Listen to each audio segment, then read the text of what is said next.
ये परमिशन कहीं नहीं होना है। एक भी लैंड का कोई किसी का परमिशन होगा तो जो ऑफिसर करेगा उसका ऊपर ही एक्शन होगा। और वो क्योंकि अभी बरबटा में वो एकदम पूरा देखिए, हमको ये लोग दिखाया है कि अभी परमिशन नहीं मिला है, लेकिन किसी को परमिशन नहीं मिलना चाहिए। बेटा ऑफिसर लोग आप एक बार स्ट्रिक्टली बता दीजिएगा, उसमें आप एकदम क्रॉस परमिशन पूरा बंद करके रखें। और दूसरा बात ये, एसपी को बोलिए इमीडिएट एडिशनल एसपी डीएसपी यहाँ है, मैं बोला हूँ कोई ज़रूरत उसको फोर्स का ज़रूरत है तो फोर्स मंगा ले, मैं डीजी को भी बोल देता हूँ, लेकिन अरेस्ट होना पड़ेगा आज रात तक। अच्छा मैंने रातिपुৱা কোৱা হৈছিল যে কেছ দিয়া নাই বুলি, কেছটো দিলে? কেছটো মোক ৰাতিপুৱা যেতিয়া মই কৈছোঁ যে আমাক কেছ দিয়া নাই বুলি কৈছিলে, এতিয়া কেছ দিয়ক বা নিদিয়ক এনেকুৱা ইনচিডেণ্টৰ কেছলৈকে ৰখিবই নালাগে। ইমিডিয়েট যিমান একিউজ আছে মানে আজি ৰাতিৰ ভিতৰত চব একিউজ ধৰব লাগিব, যিমান ফ'ৰ্চ লগাব লাগে লগাওক, পূৰা একিউজ ধৰব লাগিব।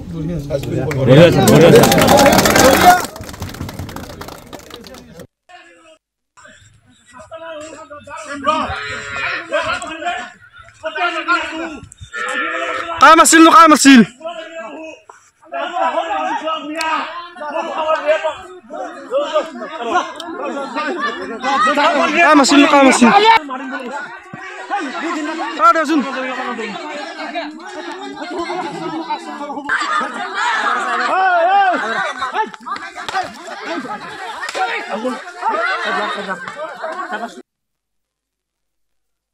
এই ঘটনা ঘটাৰ পিছতে আমি মুখ্যমন্ত্ৰী ডাঙৰীয়াৰ নিৰ্দেশ মৰ্মে মই আজি ইয়ালৈ আহিলোঁ আৰু আহি ইয়াত পৰিস্থিতি সুন্দৰভাৱে বুজি ল'লোঁ যে আচলতে কি হৈছিলে।